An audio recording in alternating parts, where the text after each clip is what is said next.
Going to the front line of the Ebola crisis, doctors, nurses and engineers all getting ready to board a special UN flight. It will take them right to where the virus kills the most.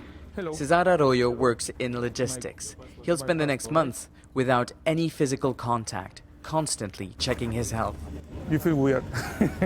We don't do handshakes, and we understand how the situation have to be implemented to protect ourselves and to protect others. More than 7,000 people have died of Ebola, and the virus continues to spread. Traveling to treat the sick is dangerous and difficult. Commercial flights to affected countries are restricted.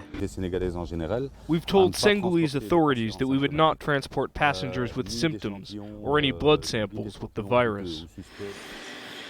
It took months of negotiations with the Senegalese government before they allowed passengers and cargo to fly in and out to Ebola-affected countries.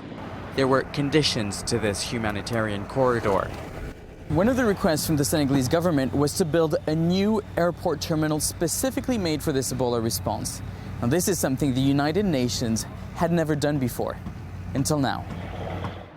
It's called Terminal H for humanitarian. This is where passengers, goods for building hospitals, and Ebola vaccines will transit. Inside will be a small medical clinic and an isolation unit. Construction is expected to end in late January. Thanks to this humanitarian corridor, we will multiply our ability to respond to the crisis. We now have military cargo support from the French, Germans and Americans.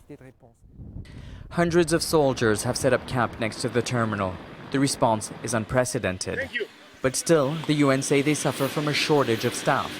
More than 19,000 people have been infected with the virus, many of them medical and aid workers. Confronting Ebola is a dangerous job.